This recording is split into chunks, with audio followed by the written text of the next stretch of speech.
Welcome to Confessions of a Terrible Leader, where real leaders share the raw truth about the lessons they learned the hard way so you don't have to. Join our host, Layci Nelson, founder of Transcend Leadership Collective and former terrible leader. Every leader can become worthy of being followed if they are willing to put in the work. On this podcast, we share the messy stories and behind-the-scenes reality of what the work actually entails. We welcome you to this community of revolutionary leaders who believe honest communication, healthy conflict, and building cultures of acceptance, respect, and trust are not only possible, but non-negotiable for cultivating world-class teams.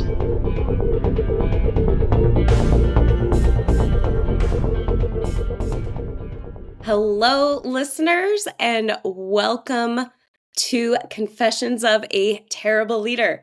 So glad to have you back. I have an incredible guest to share with you today, here to share with us. Shawn, I'm going to do my best at an introduction, but then I'm going to pass it to you, and you get to fill in what I left out. So we have Shawn Niles, also known as Fat Pastor, here with us on the show today.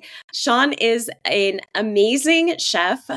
He has owned restaurants. He has been on competitive reality cooking shows. He is in the middle of another project he's getting ready to launch very soon, which I will leave that up to you to share what you're ready to share about that, as well as former pastor. So, wow, what a breadth of life experiences and different seats of leadership you've sat in. Shawn, what did I leave out? And welcome to the show. Oh man, you're great. Yeah, we've got Fat Pastor Productions. My friends call me the Fat Pastor, like you said, and we've got a bunch of things that we do here in Yakima. We have the catering side of things. We have owned restaurants, but we really love all of the experiential and relational side of cooking and the passion that goes into creating really awesome food for people. So we've got one of the nation's first legal underground dining clubs called Bike Club. And so we do that, and that's really fun. In fact, you guys came to that one Sunday and hung out with us. Yes. And then we're getting ready to launch a television show that's going to be filming here in the Yakima Valley, as long as everything goes according to schedule, probably in January of next year. We're building the studio right now, and so that's really exciting. So yeah, we've got a traveling side that just launched. We're taking people on culinary adventures around the world, and that's just getting started too. So lots of fun stuff. Oh my gosh. Wow. A few moving pieces and parts to keep track of in your world. So that you have so many things going on. So people can get the depth and breadth of your influence. Like, how many people are you answering questions for and that report to you? And you're really the vision caster for Fat Pastor Productions and all of the things that you have going on. How many people are you answering questions for every single day? Gosh, yeah, it's crazy. So it depends on what we're doing in the community. And I've been on the phone and answering emails all morning for different events that are taking place. And then, of course, my team is going, hey, what do we need to know about this? And where do we need to be? And we've got a team that really ranges because it depends on what we're doing. If we're doing small events, then there might be 3 or 4 of us serving. But we have an event coming up on Thursday night where we have about 20 people on our team that are going to be serving. And so it can get very big, very, very fast, depending on what we're doing. Yes. Okay. So a lot of people, when they think okay, I'm speaking for me. A lot of people called me when we think about celebrity chef, a celebrity chef, or I think Gordon Ramsay, right? And how he runs his kitchen, and at least for the cameras. And so that's what comes to mind for me. And that style of just dictatorial, directive, commanding leadership, which absolutely has an appropriate time and place. But how would you describe in all the roles that you fill? Do you find yourself switching back and forth between styles? Do you ever go into that mode where you are just running things commanding wise? What does that look like for you? And how do you balance it with the different hats you're wearing and the different seats you're sitting in? Yeah, it's really interesting. Gordon Ramsay would be an amazing guest for your show because I'd love to hear what his confessions would be. But yeah, it really ranges. It's very different. I would say that I have over the last 7 years kind of flowed in and out of, different leadership styles. And again, different events necessitate different leadership. And so if I'm running a restaurant, there's a lot more pressure there. And I Mm-hmm. have found myself in the past being the guy that's yelling and saying, "Hey, what are you doing? And let's move it." And I try to be the guy that says, if we're all having fun, then that's good. And we'll keep it fun. We'll keep it cool. But if everybody's having fun and I'm not having fun, then we have a problem. Because I need my team to move at the pace that I need them to. And usually, if they're having fun and I'm not, that means that something's going wrong. So, I like that. I like yep. that. And the people that you have in the kitchen with you and working in, running the events, because you do have a staff that flexes depending on Yeah. the needs. How do you go about like nurturing relationship? Do you ever have people coming in to work for you that have like they don't really even know you and they're trying to feel you out at the same time of doing a service for, hundreds of people? Yeah, absolutely. In fact, I had a guy that we hired for our restaurant, and he had some good skills and was culinary trained. And of course, I'm not. And so, for some chefs, that can be a real deterrent. It's that feeling of, well, I've got all this background and you don't. So, what do you have to give me? Mm, And for me, I don't even touch that. I just say, hey, let's work together and let's see how it goes. And within a week, he was like, dude, you're the real deal. I get it. I understand. And I love your passion. And I'm with you 100%. And that's the kind of stuff I just try to lead by that example and to try and show people who I am instead of try to bark out orders and be commanding. I can do that if I have to, but I'd rather lead with people instead of on top of people. yeah. It sounds like you've come to a place in your career where you understand your strengths as a leader and what you prefer and where you have to turn it on when you have to, but like, "Oh, I don't want to live there, but I know how to go there when I need to, but I Yeah. also know that's not my style that I'm most comfortable leading in." Okay. Speaking from experience, I know we don't get to that point of knowing ourselves as leaders without really screwing up along the Yeah. way and making some messes either relationally or programmatically, or usually they're intertwined. Hmm. So, the confession question: what is one of these big formative mistakes you have made in your journey uh, to where you are today that you are here to confess and share with us today? Well, there have been many, and picking just one that was very difficult. But I think there's some things that I see, and it's been a really fun deep dive for me to kind of go back and go, what are some of those things? I grew up in a church that was very controlling, and it was very Mm, much the top down leadership instead of bottom up. And it was always, this is what you have to do. And if you don't do it, if you don't fall in line, then you're not a part of us. And if you mm, get too far out of the box, then we're really going to cut ties. And it's really sad because even though I'm not a pastor anymore, I have such a high value for my faith. And mhm, if not for that, I think I probably would have walked away from faith altogether, just because of bad and hard experiences. mhm, And so I think what was kind of ingrained in me from the beginning was, in order to be a good leader, you've got to control and you've got mm, to manipulate and you've got to, and I've seen it and I've experienced it. And I think once I really felt like it was happening to me, then it opened up the doors, opened up my eyes to be able to say, wow, I don't want this. And I don't want this for anyone else. yeah. And so looking back on that, I think growing up in a performance based community, having to be on all the time and put on a certain face, and especially as a pastor in many, many situations, feeling like you just have to be on, Mm, there was that performance side of me that was really a big deal. And so I discovered, even just in the last few years, I got to see that side of myself. It was really painful and really difficult. And it came at a time in my life that don't want to go into too much detail in, but it was just a time in my life where I was like, I've got to make some changes.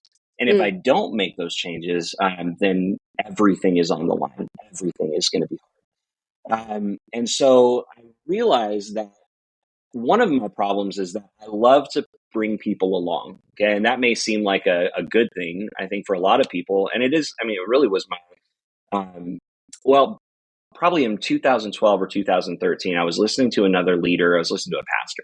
And he said, if God has done good things in your life, if God has given you favor in certain areas, that favor is not complete until it affects the others that you're in relationship with. And I love that. I think that's great.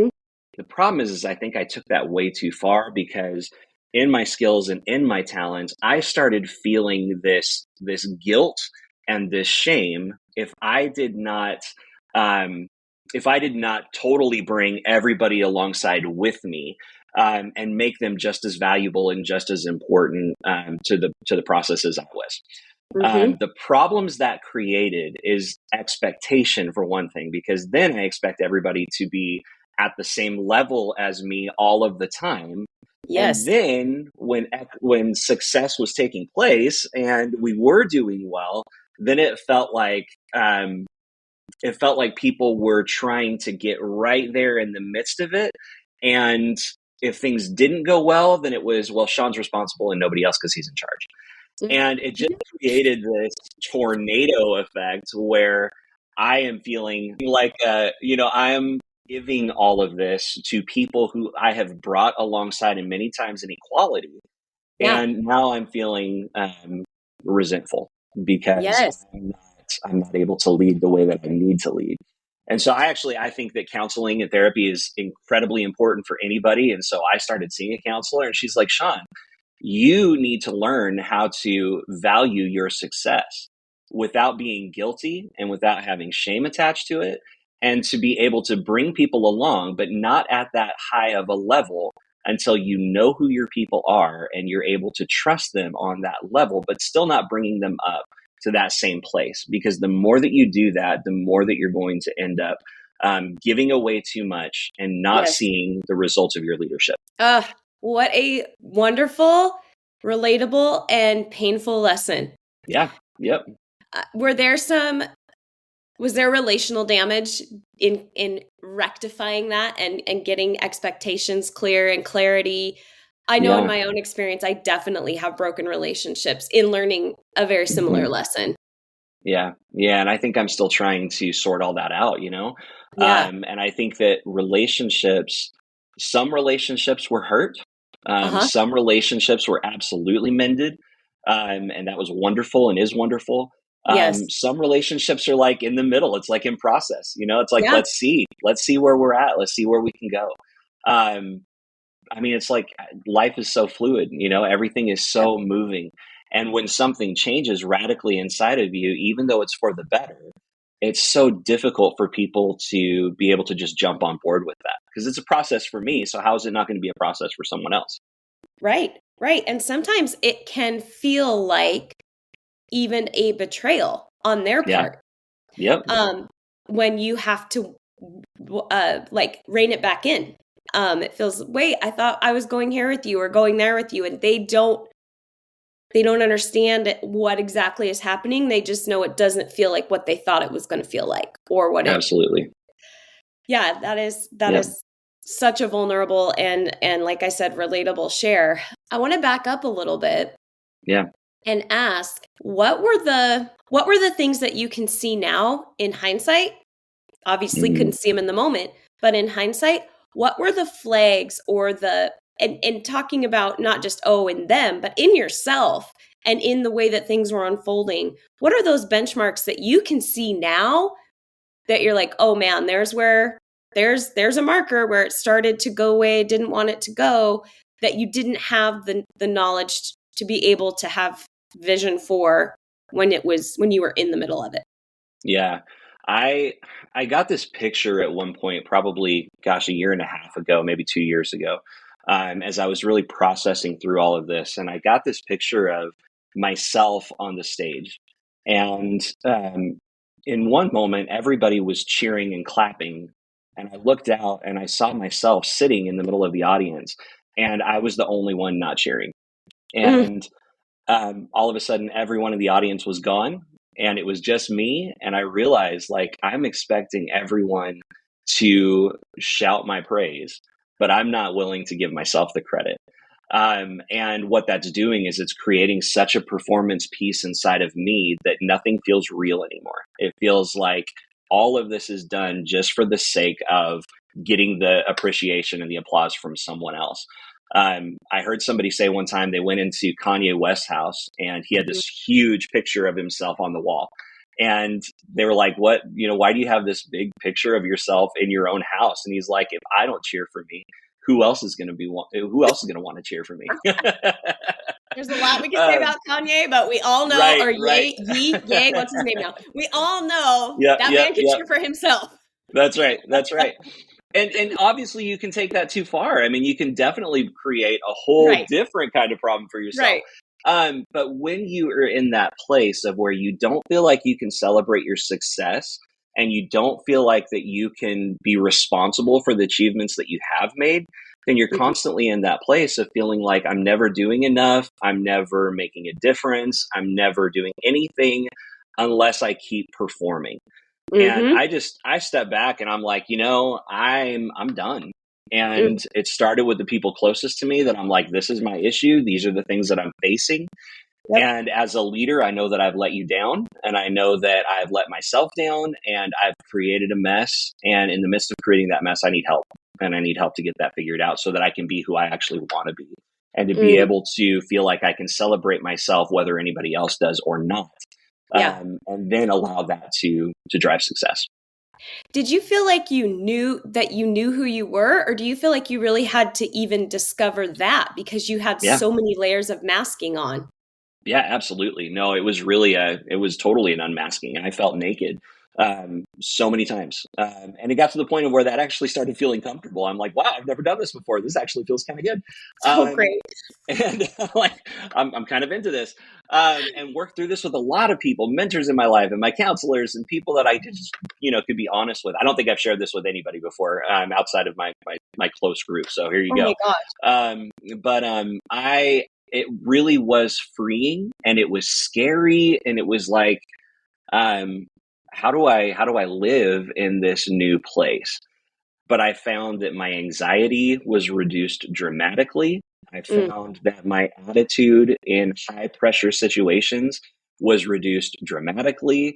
I didn't feel like I felt like there was a period of time from probably 2019 until maybe end of 2021, where I was just angry all the time. I felt like that anger just drove so much of me. And again, it was affecting so many people that I'm close to.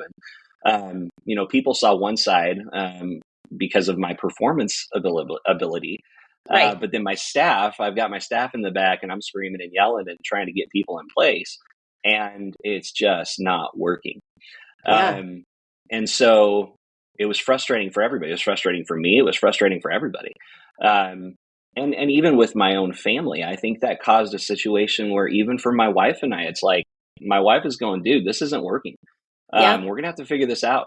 And I've seen so many people in the restaurant industry lose their marriages. And so for me, I'm going, I don't care what it takes. I'm going to pull back from everything in order to save my marriage and in order to be the person that I need to be if I want to keep leading.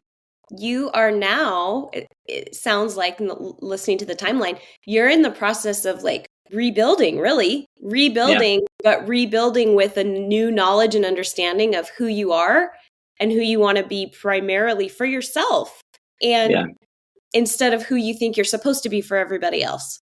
Is that an accurate? Absolutely. Yeah. Okay. Yeah. Being on TV, having had those experiences, people know me in the community. They've got expectations for what our food looks like and what we do to make a difference in the community.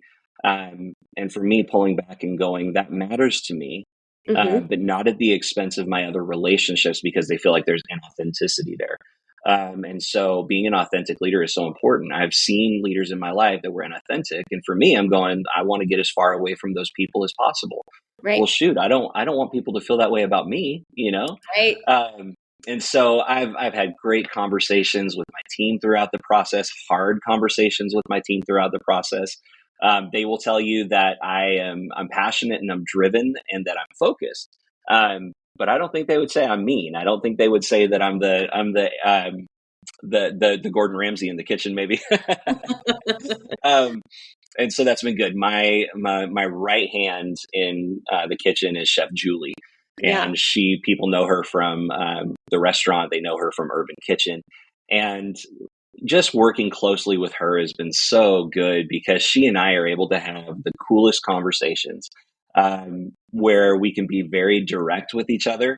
Yep. If she's struggling, if she's stressing out, because it's a chef thing. I mean, we do it, it's real.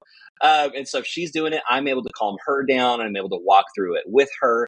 And to be able to get us to a place of where she feels at peace and I feel at peace and we can do what we're supposed to be doing. Mm.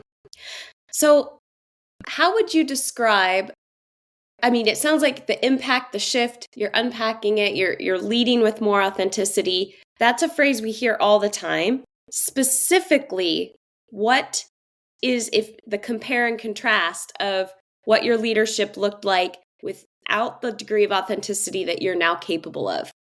What is going to be the most noticeable thing? And this probably is actually a better question for your wife and your kid and maybe your staff, but because they're going to be able to see it from the outside better. Yep. But how do you think the perception and the impact, now that you are more in alignment, how has that shifted with those people that are close to you?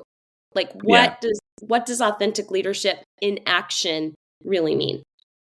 Yeah, I think for me, it's coming down to the anger and being able to deal with that and to get the help that I needed in order to address that.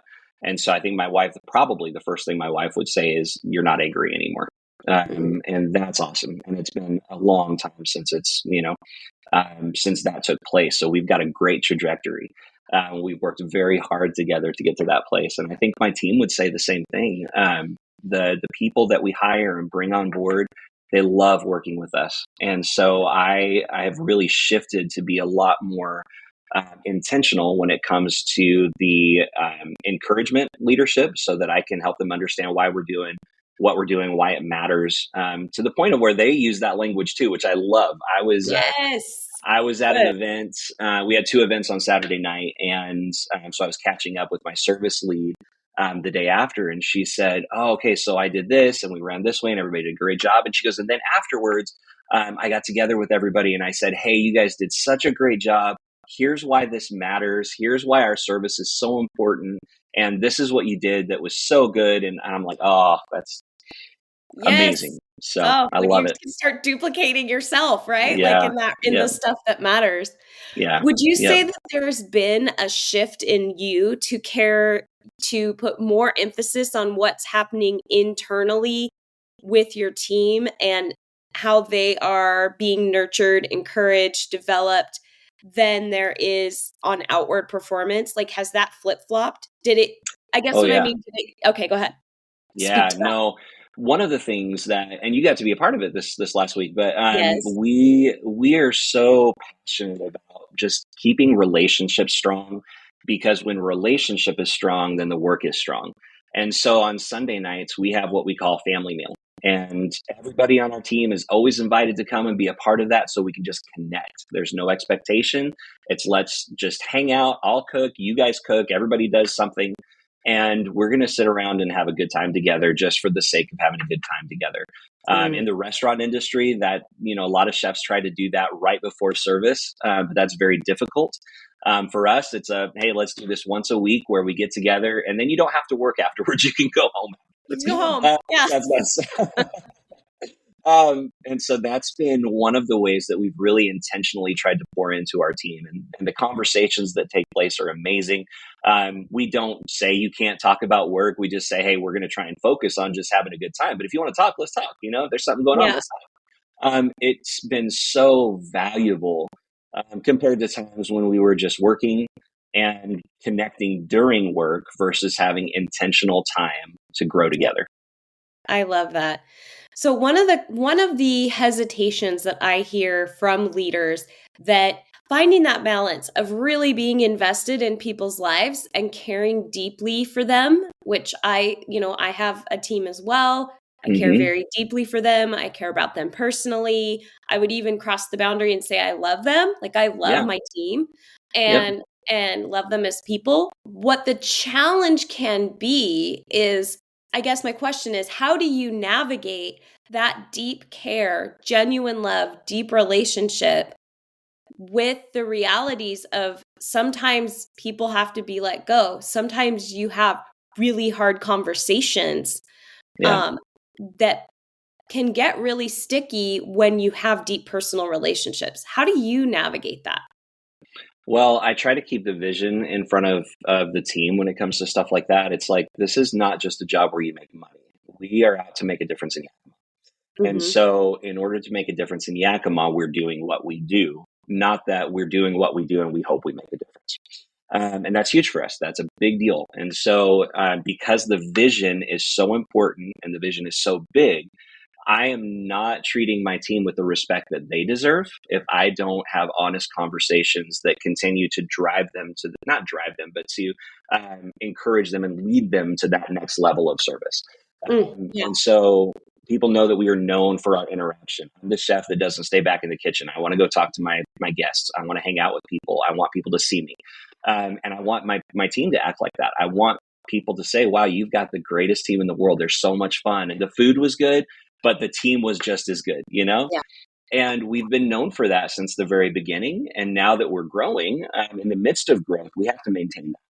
And so there's always going to be that. The vision is not more important than people, but the vision is more important than the staffing. And so the staffing has to meet the vision. You as a person are always going to be invaluable to me, but you as a team member need to realize that the vision has to be at the center of what we do in order for us to be successful. I love that. That it's so helpful. I find a lot of people that are maybe a couple of steps behind where you are in their development professionally, personally, with their career, until that vision and the core values that surround the vision become crystal clear. I don't think there really is, this is my opinion, I don't think there's the capacity to be close friends with people that you work with and not have somebody get hurt. Because it becomes very personal when you can't say, this is about this greater good. It feels like you rejected me, you don't like me. Now, it's still going to feel like that somewhat when you have to have those conversations. But hopefully, when there is the understanding of, no, I value you, and you're true to the mission and the vision and the core values, and you keep coming back to it, you have to be doing it authentically. As we speak about authenticity, it can't be, we talk about it once a year at our annual meeting, and then we slap some core values on the wall, and maybe people read them when they're washing dishes. Maybe they don't. So Yep. And I'm not a micromanager. And so I really try hard to give people lots of freedom. And then in the midst of that, we evaluate, and so I think that there has to be a healthy balance. It can't be just one way or the other. But I'm certainly not in that place of where I'm watching your every single move. That creates more anxiety for me, creates more anxiety for you. And so I don't like leading that way. And so my and team frankly, knows that I can trust you. You're not going to be able to do your job of leading the way you need to lead if you're too busy trying to do everybody else's jobs. Exactly. It's just you're going to you will become the bottleneck real quick. Oh, yeah. Yep. I've got enough on my plate. Yep. So, Shawn, one of the questions that we ask in closing to all of our guests is, what is one thing that if you could go back in time and talk to young Shawn, what is something that you would tell yourself that you wish you would have been able to maybe grasp sooner, or a word of wisdom to help you navigate this beautiful, crazy future in front of you? Yeah, I think I would say slow down without losing your passion. And I think I would say do what you do because you love it, not for the sake of who's going to cheer you on. Because if you love what you do, then it matters. But if you do what you do for the applause, that's going to die out really fast, and it's not sustainable. And for our listeners, for that person that might be feeling like, am I just doing it for the applause? Because sometimes it's really hard to figure it out when you're in it. Yep. What can they use for filters to start doing that deeper work in themselves to figure out, is this for me, or am I really just stuck in performance mode? Yeah. I think one of the questions that I ask is, what happens if I lose everything? And how will I feel if everything is stripped away? Will I feel confident that I am secure and that I'm okay and I can restart? Or will I completely fall apart and will everything in my life just implode? Because if you strip everything else away and you're not okay, then you're obviously doing what you're doing for the wrong reasons. But if you can strip everything away and say, I am still me at my core, and I'm proud of that, then you can move forward through anything. And it'll also help you to be able to adjust and to take those realizations and try to implement them in a better way. So much wisdom. Thank you. Thank you so much for having me. Yeah. For our listeners, if they want to find you, which everyone should, and follow along on all the great projects that you have in the works and the massive impact you're having here in our community, where can they find you? Where should they go? So website is www.thefatpastor.com. So super easy. And if you want to follow us on social media, I'm on Facebook at The Fat Pastor Yakima. I'm on Instagram at @Fat Pastor, and on TikTok as The Fat Pastor Yakima as well. Awesome. Thank you so much. We will link all of that in the show notes. So listeners, you don't have to write frantically. We'll get it linked for you in the show notes. Thank you so much for coming on today. Thank you for being our guest. Listeners, I hope you got as much out of this conversation as I did. I certainly found it encouraging, uplifting, reflective. I've got some thinking to do. That's the mark of a great conversation. So thank you so much for your time today, Shawn, and I hope to have you back in the future and we can just continue to share our, missteps and what we learned as we're all figuring this thing out together. So anytime. Thank you, Layci. Thank you. Now, everybody else, go manage like a leader. Thanks for being part of this community of revolutionary leaders who believe honest communication, healthy conflict, and building cultures of acceptance, respect, and trust are not only possible, but non-negotiable for cultivating world-class teams. If one-to-one coaching, engaging workshops, or strategic planning that is actually useful are anything that interests you, make sure to head over to www.transcendleadershipcollective.com to check out our free resources. Confessions of a Terrible Leader is hosted by Layci Nelson and produced by Mary Scott. Music is by Leif Olson and Mary Scott from the band The Number of Months. Thank you so much for listening. Don't forget to like and subscribe. And until next time, go manage like a leader.